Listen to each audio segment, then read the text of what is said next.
All right, how you doing today?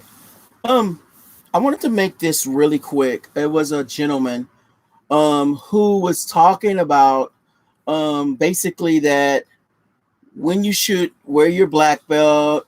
He had some interesting points that he brought up, and one of the things he said was that there come a time where you shouldn't wear your black belt. Now, if you look at me, let me see if I can bring this camera down a little. All right, if you look at me, I'm a pretty good man, good sized man. All right. And I run a martial arts school.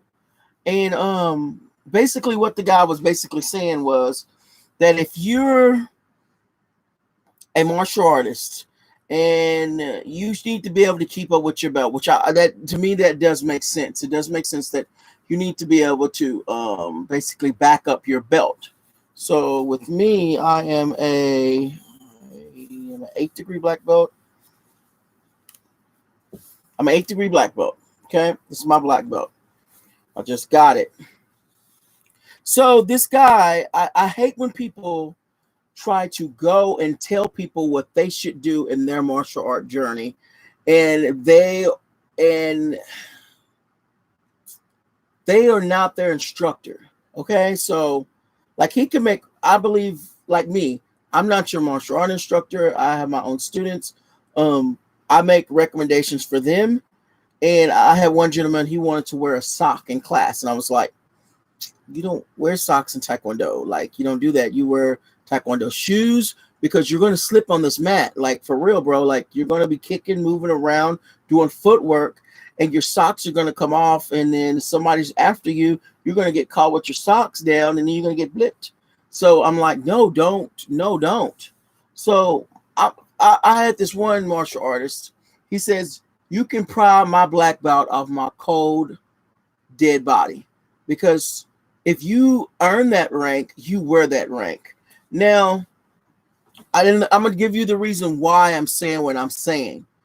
Why I'm saying. I mean, the guy, he came out and he said some things, and I agree with some of the things, but some things I don't believe. He goes, well, if you don't have the stamina like that for that belt that you're wearing, if you don't have this for the belt you're wearing, if you can't keep up, if you can't if you can't do the techniques anymore and all that stuff, you should just basically take that black belt and throw it away. And he went over and he said something about his master said, you reached my requirements, so here's your black belt. The guy was arguing with his instructor, basically saying, I don't want to wear it until I want to wear it. I understand that. My sister, I keep explaining to my sister that back in the old days, it's not what we thought it was. A lot of these people that they were doing certain things to keep people from getting their black belt, but the black belt really doesn't. The black belt is, he said, the black belt is just a piece of cloth. To me, it's not just a piece of cloth. The black belt represents what's inside of you. So a black belt is inside of you. Like you go through a certain things and then you become stronger. I had a child tonight that tested, and everybody else is watching him test because he's testing for a belt. He would be one of the highest students in the class. I think he'd be like the third highest in the class or something like that for our actual class, not counting me. And they were looking at him like, what does he got to do for his test? So I told him, you're going to start doing 100 push-ups. And they were like, the mom was like, really? 100 push-ups? I'm like, yeah, he's going to do 100 push-ups. I know when I was his age and I did martial arts, I had to do way more push-ups than that. And on my black belt test, I did way more push-ups than that. And some of the guys were looking, in class. I have 40-year-old people in my class, and they're like looking at me like, I don't think I can do 100 push-ups. I didn't make the kid do 100 push-ups. I just told him to do 100 push-ups. And what I wanted to see is he had the drive to give up. Is he going to give up? Is he going to give up? So he kept on going and pushing. And you know what? And one of the people I told him, explain this, is you do different tests for different people. You're just supposed to have a standardized test, but a different test for different type of people. I'm going to test somebody that's 80-year-olds different than I'm going to test somebody that's 19. Does that not make sense? You got a 19-year-old. Like when I was 19 years old, I was doing flying side kicks over cars. Flying side kicks over cars. I was a champion. I was doing this. I was doing that. Like, it was awesome. Some of the stuff I was capable of doing. I can't do that stuff anymore. And that's why I get to the point where I'm at now, is why you should wear your black belt no matter what. So first and foremost, a lot of people say that he said in his video that he hated black belts. He basically hated the concept of black belts. Okay, I'm gonna explain to you this one time, and I hope you understand. We're in America. We're in America. We are in America. We're in America. One of the things somebody told me, it says, um, it goes. They was explaining to me that the consumer mindset in America, consumer mindset in America, basically is kind of like, if it's cheap, it's not worth anything. Now later on, if you get a couple of people that agree that something that is low cost is effective, a lot of people will buy that and that kind of thing. But most of the time, cheap things in life doesn't really register. So what I'm saying that is, most people that buy their black belts, especially their second, third, or whatever, of those belts that they've earned, like they have spent a lot of money.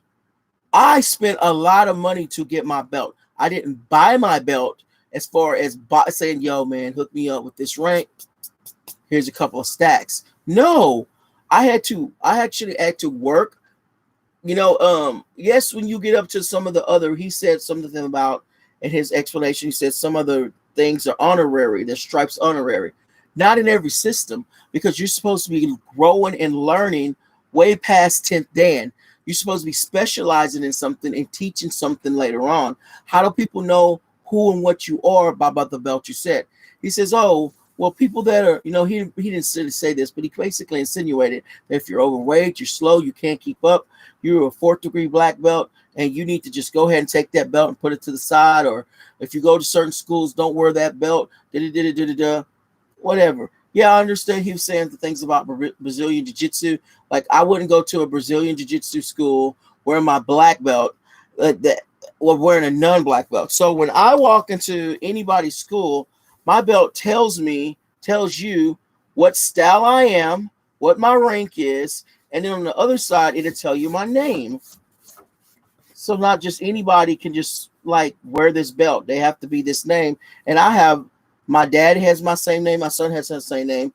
So bam, it has my suffix on it. So yeah, if you walk, let's say I did walk into a Brazilian Jiu-Jitsu school. That's one of the things he talked about. He said, you walk to Brazilian Jiu-Jitsu, they're going to show you off. They're going to show you up. They're going to make you a target. Yeah. Only one problem that is with that. I also have a blue belt in Brazilian Jiu-Jitsu. So I'm not saying that to toot my own horn, but just to say that that's a fallacy to say just because somebody has a black belt in another style. I wouldn't wear a black belt into a Brazilian Jiu-Jitsu store anywhere. But then again, you may go into a Brazilian Jiu-Jitsu school and you may be going to meet your friends and stuff like that. And you might be wearing your dobok or whatever like that. That's a whole nother thing. Like, I wear my dobok out in public. And the reason I do that is because tonight I got 2 prospective students. Because the thing about it is, when you walk around like in the old days, people were more privy to fight. I'd walk around in the hood in this. When I get done teaching class, I'll go walk into different locations. I'll go walk into Walmart. I'll go walk and get me something to eat or whatever in my dobok. You know why? Because I'm trying to promote my school. And a lot of people ask me, oh, do you go to this school over there? No, I'm purposely wearing this color and type of uniform because we're not associated with that school. So I love that school. I have no problem with that school. When people talk to me, I say, no, we're a separate school. And if you want to come to our school. So this is another thing that I think you got to understand. When it comes to you earning your black belt, you know what I'm saying? When you're earning your black belt, that is something that you pay for the rest of your life. And that's the reason why you should only go to name brand schools and name brand type of places, the well-known places, well-known people, well-known black belts, well-known. Because that way, when you do go through there and you say, well, I went to this place, and some people may not like who you went to school with or whatever like that, or who signed your black belt. But I'm going to let you understand, sometimes the people that sign off on the black belts are not really the instructors. And that's been my case. Usually I go through an instructor says, yes, XYZ, I'm certifying you, but we're going to go through this organization. It's been sometimes I've said, instructor, can you just sign the certificate for me? You know what I'm saying? And I just give them a certificate that I made and they sign it up, because a lot of instructors don't know how that works. To me, it doesn't make, to me, I feel like I'm a good martial artist. And if you see me move and see me talk and see me doing my thing in my element, you're going to know that I'm a black belt. You're going to know. You're going to know by the way I carry myself, the way I like a lot of time in my class, it's off the top of my head. My neurons are saying what we need to do because I'm reading the class. This kid's kicking midgets. This kid over here is kicking as tall as as grass. Okay, let's start doing some stretches. Let's start doing some more stretches. This kid's not bending his knee. Okay, let's do some knee drills. Okay, this kid, they look like they're really putting out some power. Let's move over to heavy bag because it looks like they need to get that energy out of them. Like I'm working more and more. Okay, this people said they're sore. Let's do some patterns this time. Let's do some Hung Sul, which is self-defense. So anyway, I say all this because I'm long-winded. But I say this because, so you telling me that a grandmaster, and that's what I am. I'm a grandmaster. A grandmaster, you're a little bit older. I don't look it, but I'm 43. And I've been in the military, so that should already tell you like how most military people's bodies are. And then I was in the fire service for 20 years. So now we start talking about, okay, you got people that are disabled, because I am considered a disabled veteran. I'm a member of the DAV, Disabled Veterans Association. I am. The states disabled veterans, or is it disabled veterans? I don't know how it is. But anyway, I'm a part of that. So if I read into what you said, that I should, because I can't kick as well as I used to when I earned my first degree, second degree, third degree, if I can't kick as fast as then, or whatever, I can't jump over a car like I used to, I can do this, that, the other. Yes, keep in mind, yes, I do know that being myself, I do need to lose weight, but everyone needs to do something in their martial art journey. There's something that everyone needs to do to get better, and for me, I hurt my knee. My knee's healing. My back, I have back problems. So those contribute to my abilities to as my training and that kind of thing. How much can I train with these injuries? So you can't look at somebody and look at them and say, oh, well, you shouldn't be wearing that black belt because XYZ. Case in point, Grandmaster One Cheek Park. I look up to him. He walks with a limp. I saw him one day. I don't know if he still has a limp, but he had a mean limp. And I'd be doggone if I ran up on Grandmaster and tell him, oh, you can't do the roundhouse kick like you used to on that hurt leg. You can't do the side kick like you can't do no jump kick. The doggone master. No, dude. No. Grandmaster has put his time in. And a lot of these people don't understand that a lot of people start martial arts at a later age. Like they start the martial arts when they were in their 40s, their 30s, their teens. People like me, I started martial art when I was 5. So I've been doing this a long time. So like all my life, all I've ever known is martial arts. So and I sit and I watch men that are 80 years old go take a black belt test, and they don't kick no higher than their knees, and they still pass, because it's about moving forward as you go forward in life. And considering that COVID, this, that, the other, things that are happening in our lives, some of us, most of us have put on weight. Now, like me, I'm more active than I was before. But you got to realize a lot of these people wasn't able to go to the dojo, wasn't able to go to the gym. There's still people in America that go to the gym. And I'll be danged if you spend all your hard-earned money. Some people spend thousands of dollars on a black belt test. So, like, you're going to tell them people that they don't wear their black belt? No. If this is the way I feel about it. Dude walks through my school with a big old belly, breathing hard. He has stripes down his belt. First and foremost, I want to know, how did you get those stripes? If he's able to prove to me and got the paperwork to back it up and all that other kind of stuff, and he gets up there, if you're a black belt, you're going to be able to do something to show somebody that you're a black belt. Even I remember I went to my business partner one time, and I said, yeah, I'm going to teach martial arts. And I was not in shape to do martial arts then, but I knew how to teach it. You don't have to be in shape to teach martial arts. That's the thing. You know what I'm saying? Like there's an old saying, those that can't do, teach. So anyway, so he's like, oh, I don't know. You look like you can't do this, and you're a lot bigger than you were in those pictures. And he's like looking at me, and he's a fitness coach, so he's right. And I was like, of course.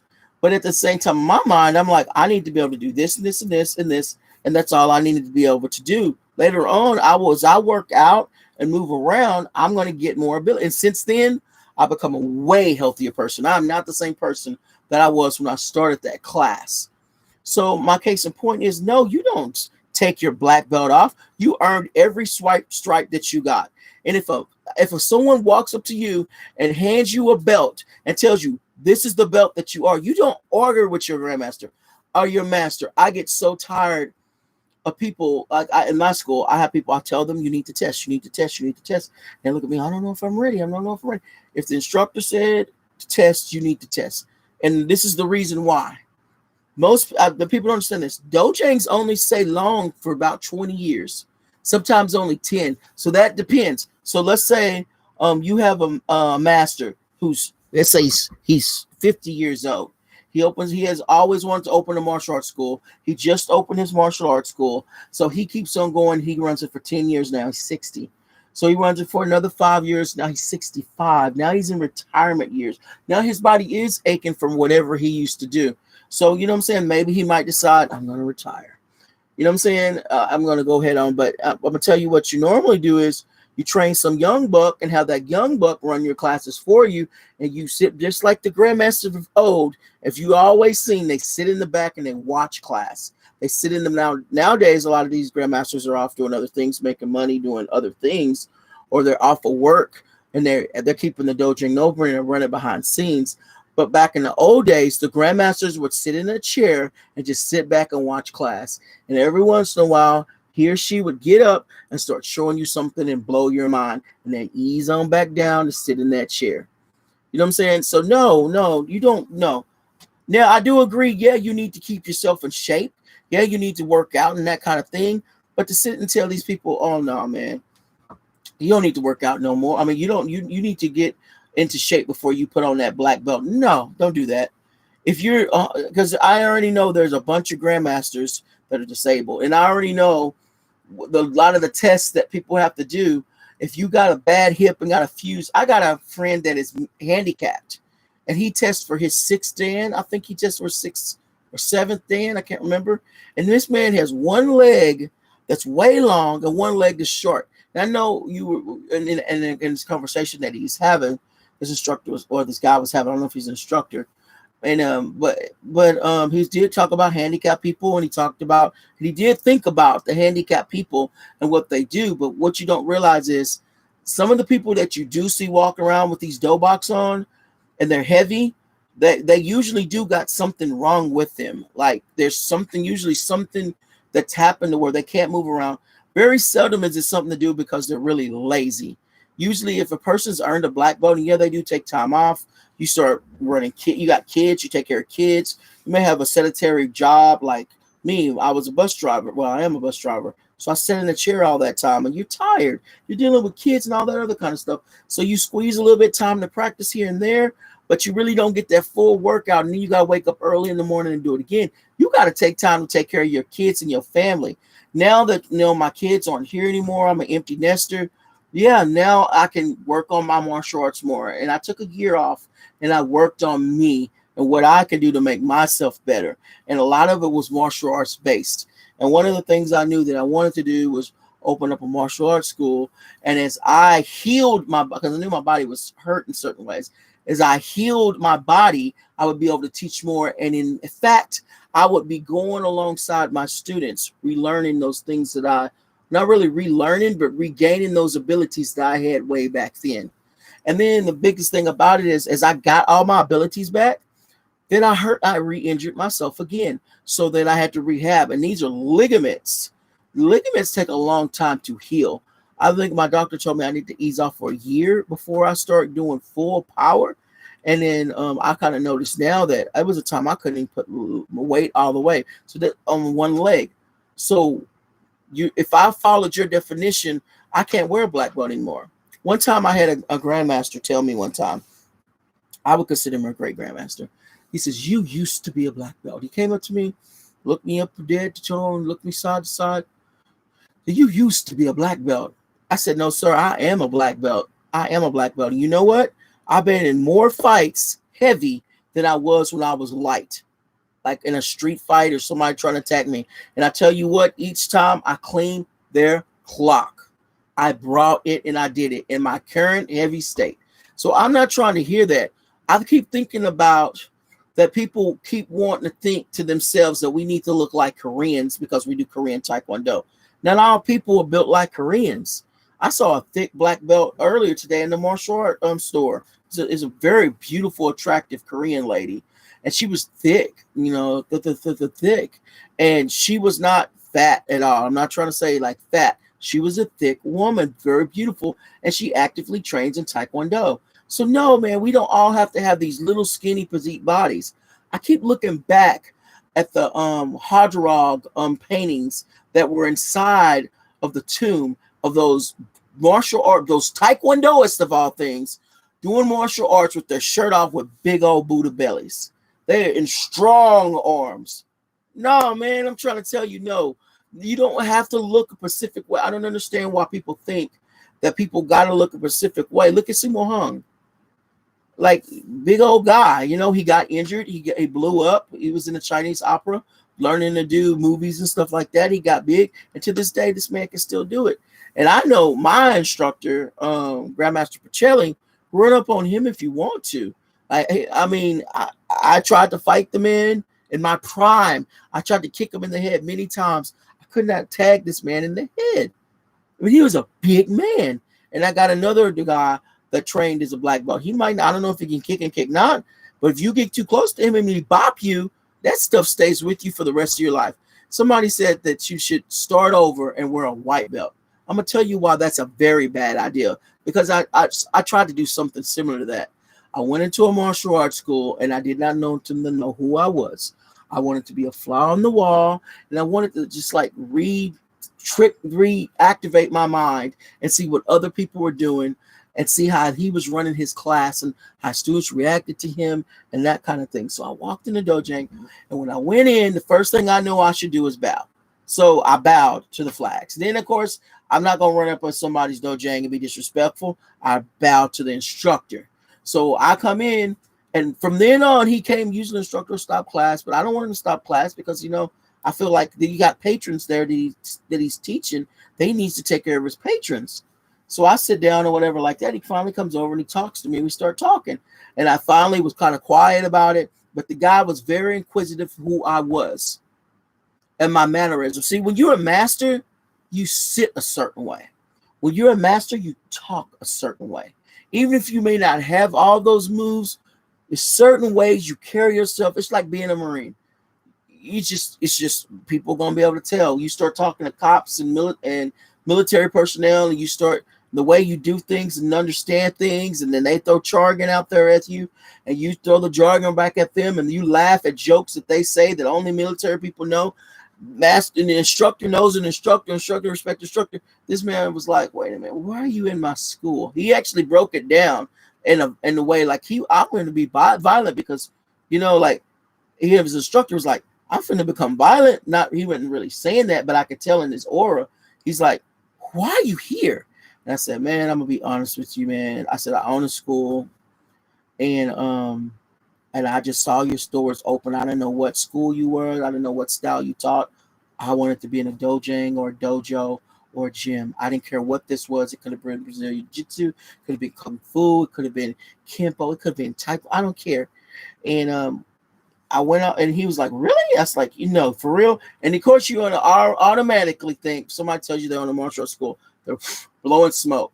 So, of course, he went and taught his class, and I guess he got to watch how I was watching the class. And I was attentively watching the class, and I turn over and I look at the parents, and they're on their phones. My parents are never on their phones. They're always watching the class because I make my class a spectacle. Because I think about it as like something action-packed, because the last thing I want to do is have a bored parent that's like, man, when did this class be over? I got other parents to go out and chill. I don't know what they do, go visit their boo or whatever. And then they come back to class to get their kid, and I'm like happy. And other ones actually stay and watch. And most of them have joined. I'm like, they watch this stuff, and I'm like, man, come on. So I say all this to say this, you know, like that. I was compelled to go ahead and tell that instructor, yeah, I am an instructor. Because I'm going to tell you why. Had I got on the floor, let's say I got on that floor and I started working out. He let me work out with his white belt. And so let's say he got a little white belt and the white belt starts showing off a little bit. And I'm like, I ain't finna let this white belt tag me in my beautiful Nubian face. You got me 7 flavors of jacked up. That is not going to happen. He's not disrupting my frequency and my aura just so that I can not wear my belt. So I mean, let's say he does, and I start doing blocks and stuff, and I'm moving, I'm juking, slide a side kick in, slide a roundhouse kick, and they look over. Okay, how does this big man know how to use his weight? How does this big man know how to do this? They're gonna scratch their head, and you know what they're gonna come down to it? They're gonna be like, bro, you dishonest. You came in here and you did not tell us who you was.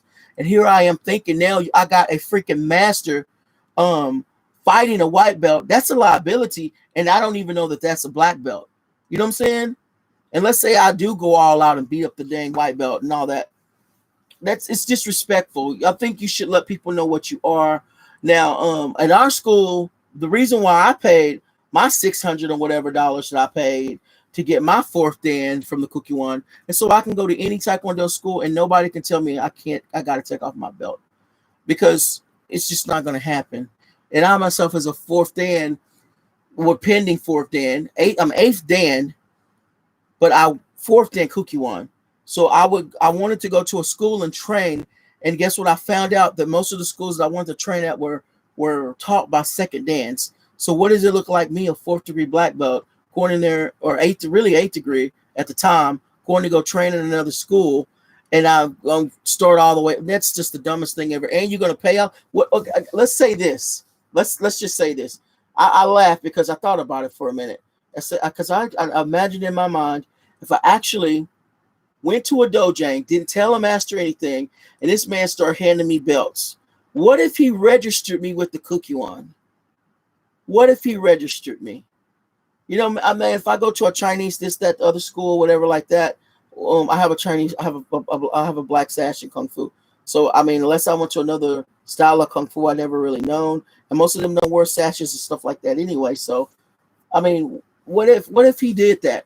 And then Kukkiwon gets this instructor that's giving me a gup. And I said, this dang man has a freaking 4th dan. What is this gup stuff? They're gonna then after Kukkiwon gonna look at me. Why are you doing this? The instructor gonna come back looking at me. And what is he gonna do? Give me another black belt? I'm gonna have a whole another black belt. I'm gonna invite my family to come over. They're gonna be like, didn't you just already test for a black belt? So we finna go through all the belts again and pay all that money and go through all that politics? No, when your instructor tells you to test. And some of my students, today, one of my students, he told me it was time to test. And I was like, I told him he should test a long time ago, but I forgot. This happened, that happened. He missed a couple of weeks or whatever, and he wasn't able to test. And I always tell my students, test on a regular interval that you're supposed to test. In my school, you test for a color belt every 3 months. Okay, so every 3 months, you should be asking me to test or getting ready to test. Or I should be asking you to test. The reason why it is, we're on a 2-year system, and our system, it may go 3, it may go 4 years. It depends on the person. So by the time, I think they should be at red belt and waiting for their black belt, and then at that recommendation black belt is the time that we would clean up anything that's wrong with them. Let's say their sidekicks off, or their sparring isn't good, or their pumse is a patterns. There's not good or something like that. They'll sit at that, and we'll get them ready for their black belt. But then the black belt is really that's just your basics, just showing you every utensil in the kitchen as you were. And you don't really know how to cook. You maybe could cook like Roman noodles or something.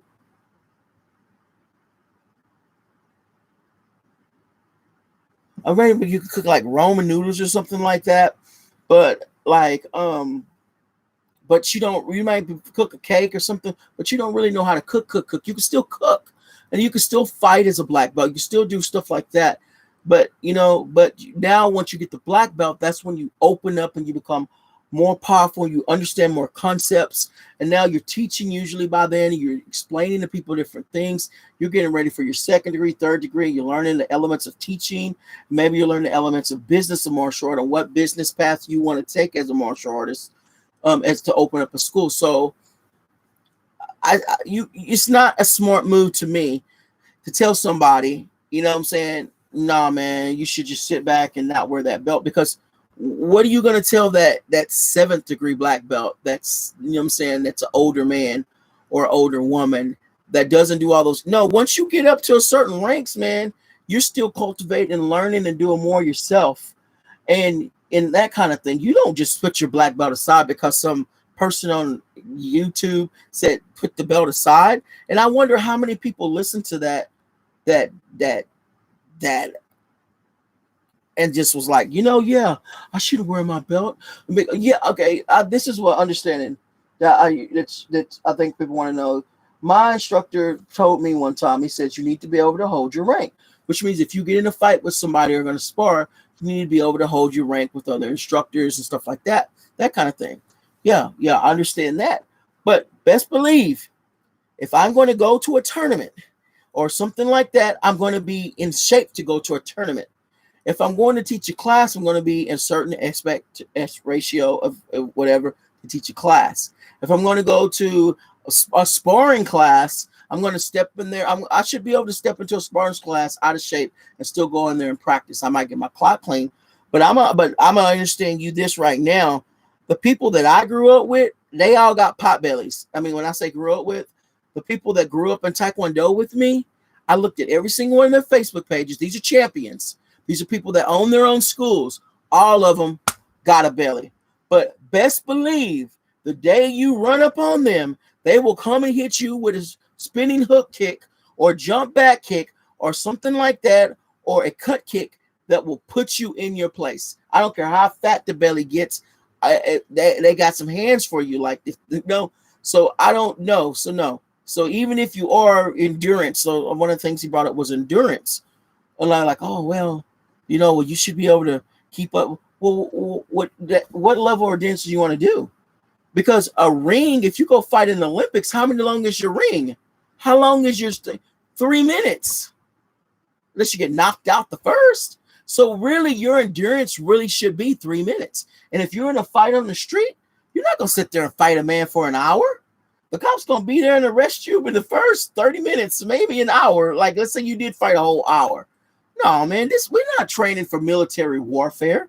Yeah, I believe that I could just fight somebody for a straight hour, because when I was doing my last test, I had to keep recording and doing different kinds of things along and showing different kinds of jellic. And then I looked up, I'm like, dang, it's been an hour and something. I've been moving around for an hour.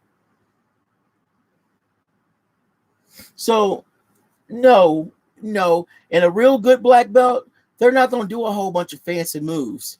And if I am going to move around with you, let's say I'm going to spar somebody, I'm not going to use all my energy. It's going to be like a real fight. I'm not going to come at you just like, no, I'm going to be taking my time. I'm going to wait. You come in, I'm going to do my blocks, and I'm going to ease up and wait for you to mess up. And when you do, I'm going to make sure where I hit you, it's going to affect you for the rest of the fight. If I got to kick you dead in your sciatic nerve, and that for the next 30 minutes, you're going to be limping on that leg, and you're going to be my speed. You can go ahead. You may get to clean the clock. I may alone let you hit this head of mine, but I'll guarantee you I will sacrifice a headshot to hit you somewhere where it's going to make you slow down for the rest of the fight. It's not going to permanently damage you forever, but I guarantee you're going to have to catch your breath or something, and I will make it an issue, because by that time, when you have 8 stripes on your belt and you're a champion, you know how to hit somebody and make them to where like, whoa, bro. There's a difference between sparring somebody for fun and then sparring somebody to be like, nah, you're not going to come at me with some craziness. Because I understand this. If someone, let's say I get in a ring with somebody and they just go hog crazy on me, I'm going to line up my shot. It may take me a little bit, maybe 2 or 3 rounds. Once I understand that fighter, I'm going to send him to sleep. Because it's like, why are you coming at me so hard? That's why I don't go hard at people. I just don't just go all the way pedal to the metal to somebody when I'm sparring them. We're here to work out. You got to go to work tomorrow. You got a wife you need to please, or a husband you need to please. You got kids you got to take care of. You got to take out the trash. Like, why are we going to sit up here and tear ourselves apart in this dobok, just to prove that we got endurance, this, that? No, it's the Bushido code. We're going to show each other respect and honor, and we're going to go along a certain way. You know what I'm saying? I don't care if that person earned their black belt and they're in a coma, they earn the black belt, wheel them in the classroom on the gurney, and let them sit there and tell the story about the days of old. Because I think that black belt laying on that gurney could tell somebody something a little far more than a lot of people could ever understand. So no, I don't believe that. I had to come on here and I had to make this. And this is what it is. This is what martial arts is all about. Martial arts is about you making yourself better every day that you can. And if you don't make yourself better, you're not going to fail 365 days a year. So by the end of 365 days, like at the end of the year or the week or something, you will be stronger. You will be better. You may not be the size that somebody wants you to be. And these beauty standards in America are sick and dumb. And in other countries, it's the same way. Like they tell the Korean women, you can't have thick thighs. No, you got to have a creamy white face. And it's eccentric love with white stuff, like white flesh and white thing. Like, no, you can be dark and beautiful and heavy, and you can be just as beautiful. And the angels of the sky and the God above will love you for who you are. You do not have to be some Caucasian, skinny, binny, whatever, and and live your life. You can be the way you are. Look at the sumo wrestlers. Look at Sumo Hung. You know what I'm saying? Look at the, like I say, look at the drawings on the wall. The Taekwondo was derived from. The earliest drawings we got in Taekwondo were fat dudes. So no, man, we ain't trying to hear this notion that you got to be at the top physical shape. No, we're going to get in the dojang. We're going to breathe hard. We're going to stomp a little bit. We're going to throw these roundhouses. We're going to throw these side kicks. We're going to do it the best way that we can. And if we got to slow down for some reason, because of ailments and this, the other, this is not a competition. It's an old Chinese saying or Japanese saying. The old bamboo shoot does not try to compete with the new youngling that's coming up. So no, man. You wear your black belt. And like the man said, I like the way the guy that said that he was a karate guy, and he was a heavy set guy too. And he said, I just told him he needed a bigger belt. I was like, bro, can't be wearing that bow tie belt. He's like, man, Master Sam, man, my students gave me this belt. Man, if you don't go buy you another dobok and put that in a nice, beautiful box and hang it on the wall and say, my students gave me that, I know it means a lot to you, but you got to get a big, he had a bow tie belt. He's a big man. I ain't trying to get too close to him because you put them karate hands on you. It's like that one guy on Street Fighter with that 100 hands. No. So no, there's martial artists in different sizes. The Kung Dao is designed for somebody that's a big person. You know what I'm saying? They got different sides. They got one for horseback riding. They got one for the ground. It's no, man, no. You be you, and you let other people be the martial artists they want to be, and let them go on their martial art journey, because we join martial arts to lose weight. You know what I'm saying? That kind of thing. Yes, if you do let yourself go as a black belt or whatever like that, man, if you decide you don't want to wear the belt, but I'm going to tell you something. When it comes to your instructor, it's time to test. It's time to test, because you never know what's going to happen. Get the black belt, at least get in the Kukkiwon system, get in there to where that day your school closes or whatever like that. Well, great, I made it to second degree.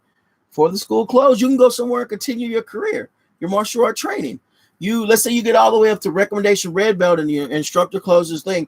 Well, shoot, you already recommendation red belt. All you got to do is the instructor is gonna, even if he closes the school, he can still test you for the next belt. You might be in his garage or his backyard. Even if he moves or something, like you could pay him to come back or go to him or her and finish out your black belt. That's what I would do. You know what I'm saying? But if they're going to give you the belt, you accept the belt. Like I got my sister, for instance. Like my sister should be a black belt by now. Like I really do feel like she's wasting her time, and she should be learning the ways of the black belt, not the way of the color belts. But she's kind of stuck in the old ways, and I'm like, it's not the same as it is anymore. We go ahead on, learn your patterns, get your patterns out the way, and after we get the patterns out the way, go on and earn your black belt, and then we can start learning different things. There's other stuff that you just need to be learning. Like I understand it's a journey, but I knew one of the guys that I tested for to get my fourth Dan Kukkiwon. He was suffering from medical problems. Honest to God, I'm hoping he's able to process me and test me for my fifth Dan Kukkiwon. Now I know I just showed you that belt over there, but that's eighth Dan. But I need you to understand there's different types of Taekwondo, and that's one of the beautiful things about Taekwondo is you can go start another Taekwondo style and get a black belt in that Taekwondo style, or train like you got Kuki Taekwondo and stuff like that, and you got traditional Taekwondo, which is like my eighth Dan is in traditional. It's Olympic Taekwondo, but now Kuki Taekwondo, that's a form of Taekwondo. There's different styles of Taekwondo, and you can get rankings in different ones. Like actually, there's one that I got in Mudu Kwan, and then I created my own Kwan. See what I'm saying? So if I really wanted to go back and learn Odu Kwan, I can go back and learn them. They got keybones. I don't know keybones. I can go back over there and go to Odu Kwan system and learn all the keybones, which are the parallel to the Taiguks. And then after that, guess what? Then I can learn all their black belt patterns that they have that I've never known before. And I can go do those patterns. I remember some of them, but I don't remember like all of those. I don't even remember the name of them. But that's another element I can go in, and I hope a lot of people don't understand that. There's a whole bunch of patterns you can go out there and learn, and philosophies from those kind of things, and then you can go to a whole different martial art. My instructor told me, go learn other martial arts, because inevitably he closed the school down in a year, and now he doesn't teach anymore that I know. So I got my black belt in time, and when I came back, his school was closed. And I went to come training, then guess what? Grandmaster's like, it's time for you to test for your second degree. Then he says, you don't have to pay for it if you lose weight. So you wanted me to lose weight. So yeah. But at the same time, man, he didn't tell me we're going to have to wait for you to lose weight to get the test. No, just pay for the test. Because now that same Grandmaster, he's not around anymore. He is around, but he doesn't teach anymore. And now they done changed the rules for the Kukkiwon. So I don't even know if he could test me if he wanted to. Because you have to go through special classes now for the Kukkiwon. You got to go to a physical sit-down class. You got to go through an online class. You could take the classroom in person. So yeah, even if you wanted to, he'd have to go through special classes or send me to someone else. Get the belt while you can. Get tested while you can. You can always go back and polish the stuff that you need to polish. This is a lifelong system that you're going to be working for the rest of your life. You're never going to just get done and push back and say, I'm done. No, you're going to be just like Cobra Kai. You're going to go decide one day and put your headband on, decide I'm going to start teaching again, or I'm going to start training again. And now you get to start all over again, developing that roundhouse kick, developing that side kick. You'll get it done real quick because you know what it look like. But no, man, I ain't finna tell nobody to take off their black belt. There's some people, it's like playing piano. Like, why would you, like right now, I got a piano. Why would I learned to play piano? Why would I pay somebody to teach me the basics of piano when I can teach myself? Like maybe pay somebody to do some advanced. No. And the other thing is that too, if you're a black belt or whatever like that, most of the time you go to these black belt schools, what you finna go pay $180 to go through a black belt course? A black belt course, and there's not even any more testing for you to do. Like I do know there's other systems out there where they actually came up with new type of this, that, the other, and but no, man, I disagree with that. There's no such thing as that, man. You earn your black belt, you get fat, you get paralyzed, you have a stroke, whatever. You earn that black belt. You get old, you earn that rank. That's your rank forever. As far as I'm concerned, when you die, you get another rank after you die. So when your people the students you use to train, they say, oh, he was 11th then when he was 9th when he died, now he's 10th. Like you get a promotion when you die to honor you. So no, you don't start over. I don't know. That's some American Taekwondo philosophy. A black belt is a black belt forever, and a black belt is not a belt. Yeah, that's true. And no, it's not just a piece of cloth. Because our Constitution is written on a piece of paper, and it's not just a piece of paper. It represents the values that we have in this country. Thus, this black belt that I have represents my heart, sweat, and tears. And I remember when I got this black belt, I looked at it and my head dropped. I was like, what's wrong? Because I felt like, wow, you finally got to this. Like, wow, like this is your lifelong accomplishment. There's something you can never do again. I'm gonna hire what? I'm gonna hire another guy to test me and drive all the way to a faraway city and take somebody there so I can demonstrate my kicks and punches and haul off all of the weapons that I know so I can demonstrate the weapons. No, dude. And when you get there, you know what? I was ready to. This is my thing. I went there. I was ready to do. I brought all my weapons. I bought a huge speaker. I was gonna do a bunch of music and this, that, and show and this. I can't. I had a bad test plan. Because when you know, basically at that level, they tell you what you're going to do, and then you do it, or they tell you to make up your own thing to do when you get to that level. This is for I think, my sixth stand. I got up there and he says, "No, man, I want to see what you're teaching, and I want to see what your students can do." So the student I took down there, I was going to show my stuff, show my techniques to. He wanted to see what she could do, and then he wanted to see what did I write. He saw our school pledge. He saw our different levels. I have a curriculum. It's all typed up. He saw all that. I had to highlight the patterns. He wanted to look at my website. How do I have my website laid out? And he was just like, wow, can we copy this? Yes, sir, you can. It's yours. You can copy it, you know. I would copy yours if you had it. I mean, so I mean, I did what the man told me to do. I really did. And later on, when I went and talked to the masters over here, I got to talking to them and like, we ain't gonna be doing this too much longer. Let us give you the rank that you need to have, because we may not be here that much longer. We just moved out of our office. We don't even know we're not even telling people that you can come test here anymore. We're not doing that. We're not advertising anymore. So yeah, get this rank right now while you can. Do it, man. And then when you get it, sit on it. And when you start working out again, you work out again, because that's what I did. And I know that's what a lot of other people were doing too. So no, man, I disagree with what the man said. I really do. And I hope he finds this video, and he's probably, and I had somebody else I saw was saying, oh, well, if you're heavy set, then you just don't. No, you got to start somewhere. If you're going to start working out again, that's shaming, just like people shame fat people that go to the gym. No, if you fat, get up there, man boobies and all, and do what you got to do and train hard and make yourself better.